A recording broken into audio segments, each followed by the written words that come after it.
Hello friend, હું છું Rajput Arjun sir Rajput YouTube ચેનલમાં તમારું સ્વાગત છે. મિત્રો, આજે આપણે આ વિડીયોમાં ધોરણ 10 વિષય ગણિત તેમાં ચેપ્ટર નંબર 3 દ્વિચલ સુરેખ સમીકરણ યુગમાં અને તેમાં આપણે વાત કરીશું ચેપ્ટર નંબર 3.4 જૂની પાઠ્યપુસ્તક મુજબ 3.4 અને નવી પાઠ્યપુસ્તક મુજબ સ્વાધ્યાય 3.3 છે અને આ ચેપ્ટરનું સૌથી છેલ્લું પ્રકરણ આપણે કહી શકીએ, જેમાં નીચેના સુરેખ સમીકરણ યુગ્મનો ઉકેલ લોપની રીતે અને આદેશની રીતે ઉકેલો. હવે આમાં શું કરવાનું છે? લોપ અને આદેશ બંને રીતે આપણે ઉકેલવાનું છે સમીકરણને. સાવ સહેલું જ છે, કાંઈ અઘરું નથી. આપણે બંને રીત છે શીખી ગયા છીએ. જો તમે ન જોયું તો નીચે ડિસ્ક્રિપ્શનમાં એની લિંક આપેલી છે, ત્યાંથી તમે લોપની અને આદેશની રીત બંને રીતના ઉદાહરણો છે તમે જોઈ શકશો. ચલો આપણે પહેલો દાખલાની વાત કરીએ. એમાં એમ કીધું છે કે x + y બરાબર 5 અને 2x - 3y બરાબર 4. સૌથી પહેલાં આપણે આને આદેશની રીતે ઉકેલ મેળવ્યા. ઉપર લખવાનું આપણે આદેશની રીત. શું કરવાનું આદેશની રીતમાં? તો પહેલાં આપણે સમીકરણ લખી નાખીએ. x + y બરાબર 5 એ છે આપણું સમીકરણ નંબર 1 અને બીજું છે 2x - 3y બરાબર 4 સમીકરણ નંબર 2. હવે આદેશની રીતમાં શું કરવાનું? બેમાંથી કોઈ એકને આપણે એકલો કરવાનો. બેમાંથી એક ચલ છે એને એકલો કરું. જેમ કે પહેલાં સમીકરણમાંથી હું એક્સને એકલો કરું છું તો 5 + y છોડબાદ છે તો કેવો થઈ જાય? -y. આ જે આપણે ચલ એક્સને એકલું કર્યું એની કિંમત મીન્સ કે એક્સની કિંમત જે છે આપણે બીજા સમીકરણમાં નાખવાની. લખવાનું સમીકરણ 2માં x બરાબર 5 - y લેતા 2x દેખાય ને 5 - y ઓછા 3y બરાબર 4. 2 × 5 = 10, 2 × y એટલે 2y, 3y બરાબર 4. 3 ને 2 કેટલા થશે? 5y. કારણ કે સરખી સાઈન એટલે સરવાળો પર સાઈન આવે મોટા પદની. 10 છોડબાદ જાય તો ઓછા થઈ જાય. 10 માં 4 છે એટલે -6 ઓછા 5y બરાબર -6. બેમાંથી એકને એકલો કરું એટલે વાયને એકલો કરું તો -6, 5 વહી જશે નીચે.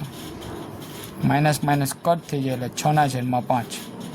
વાયની જે આપણે કિંમત મળી એને આપણે આમાં મૂકી તોય ચાલે અને સમીકરણમાં મૂકી તોય ચાલે.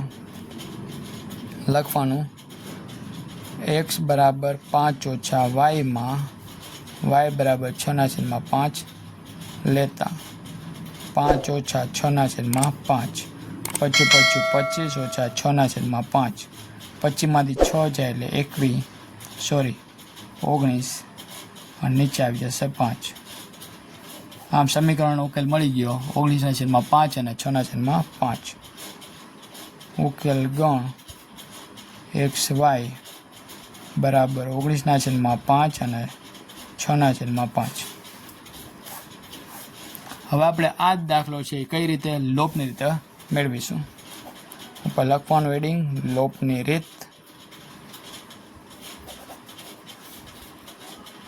x + y બરાબર 5 સમીકરણ નંબર 1. 2x - 3y બરાબર 4 સમીકરણ નંબર 2. હવે લોપની રીત તો એમાં શું કરવાનું? સમીકરણ 1 અને 2ની અંદર x અથવા તો y બેમાંથી એક ચલને એકલો કરવાનો. બેમાંથી એક ચલ છે એને સરખો કરવાનો. જેમ કે હું સમીકરણ 1 છે ને સમીકરણ 1 છે એમાં એક્સની જે છે ચલ એ બે સરખા કરું છું. એટલે અહીંયા 2 છે તો અહીંયા હું કરું 2 લેવા હોય તો મારે સમીકરણ 1ને કેટલા વડે ગુણવા પડે? 2 વડે. જો 2x આખું સમીકરણ છે એનો 2 વડે ગુણું છું. yને 2 વડે ગુણીએ એટલે કેટલા થઈ જાય? 2y. 5 × 2 એટલે 10.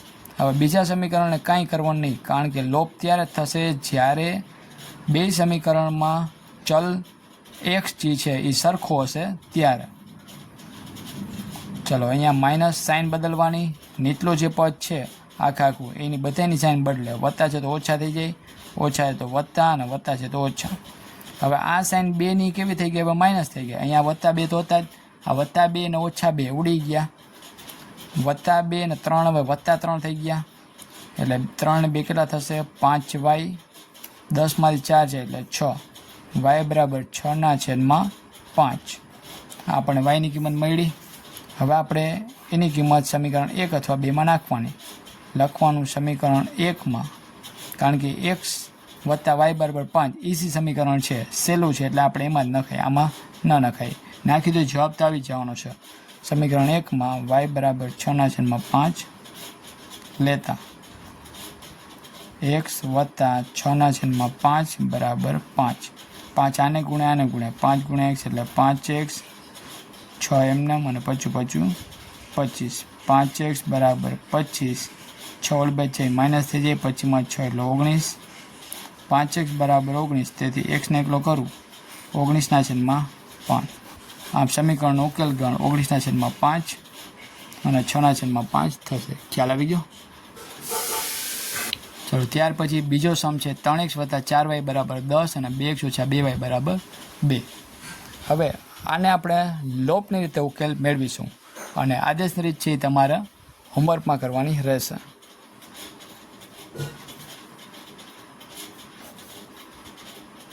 ત્રણ એક્સ વત્તા 4y બરાબર 10.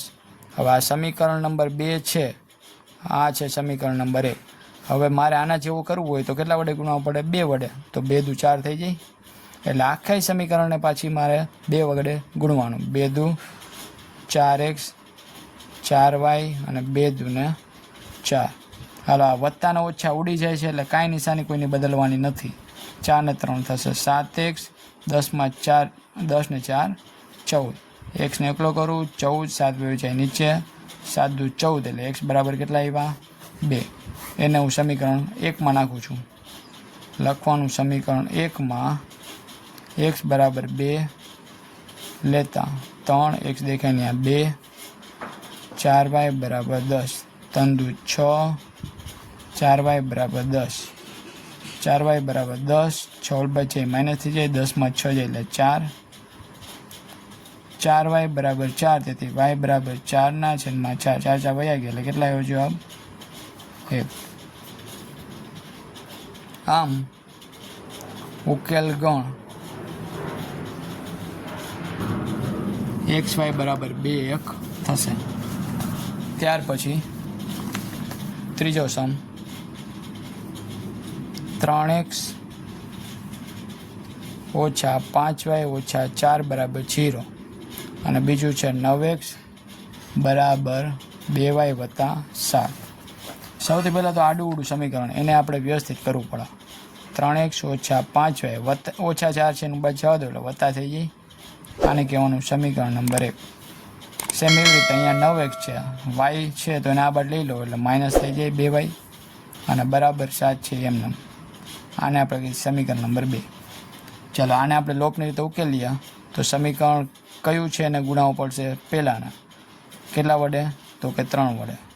જો 3 તેરી 9x, 5 તેરીને 15 y અને 4 તેરીને 12. આપણે કઈ રીતે કરી છીએ? લોપની રીતે. અહીંયા ઉપર હેડિંગ આપી દેવાનું જેથી કરીને વાંધો ના આવે.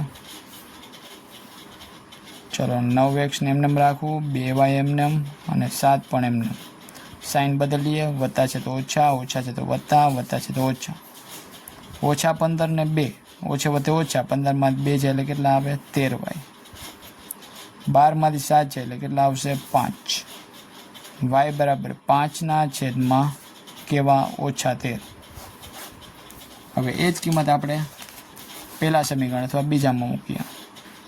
લખીએ સમીકરણ નંબર 1માં y બરાબર ઓછા 5/13 લેતા. આ જો સાઇન માઇનસની હોય તમે વચ્ચે લખો, ઉપર લખો, ચાલે, એના કાંઈ ફરક પડતો નથી. x દેખાય ત્યાં ઓછા x તો એમને મને રહેશે 3x ઓછા 5, y દેખાઈને ઓછા 5/13 બરાબર 4. 3x ઓછો ઓછો વત્તા, પછી 25/13 બરાબર 4.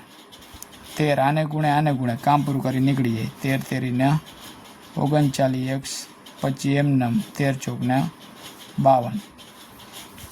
39x બરાબર 52, પછી 12 માઇનસ થઈ જાય, 12માંથી 5 એટલે 7, 4માંથી 2 છે એટલે 2. 39x બરાબર 27, તેથી x બરાબર 27/39. આને 3 વડે ભાગી એટલે 9 આવે, અને આને 3 વડે ભાગવું એટલે 13 આવે, એટલે x બરાબર 9/13. 3 તેરી 9 તેરી 27 અને 13 તેરી 39. ખ્યાલ આવી ગયો? આમ સમીકરણનો ઉકેલ ગણ આવી રીતે લીટી લખવાની. શું થશે? 9/13 અને -5/13. ચલો ત્યાર પછી x/2 વત્તા 2y/3 બરાબર -1 તથા x - y/3 બરાબર 3.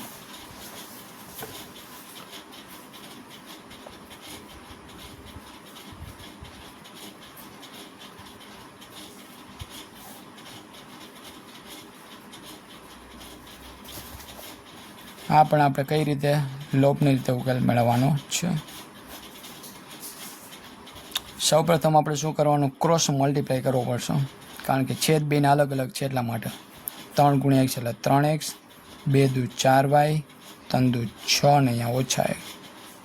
3x વત્તા 4y, 6 આને ગુણાવી દો એટલે -6 થઈ જાય. આને કહેવાનું સમીકરણ નંબર 1. સેમ એવી રીતે 3 આને ગુણશે, કામ પૂરું કરી નીકળી જશે. 3 × x એટલે 3x, yને ગુણાવવાની જરૂર નથી, 3 તેરીને 9.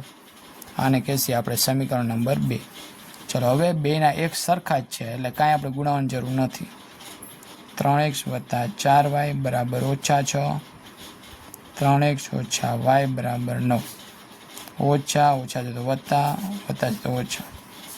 4 ને કેટલા થશે? 5y. ઓછો છે વત્તા 9 ને 6 15. y બરાબર -15/5. 5 તેરી 15, તેથી y બરાબર -3. સમીકરણ 1માં y બરાબર -3 લેતા 3x વત્તા 4y દેખાઈને -3 બરાબર -6. 3x વત્તે ઓછા 4 તેરીને 12, 6 એમને. 3x બરાબર -6, ઓછા 12 આ બાજુ વત્તા 12 થઈ જાય. 12માંથી 6 જાય એટલે 6. 3x બરાબર 6, તેથી x બરાબર 6/3. 3 દુ 6 એટલે x બરાબર કેટલા આવ્યા? 2. આમ સમીકરણોનો ઉકેલ ગણ x y બરાબર 2 અને -3 થશે.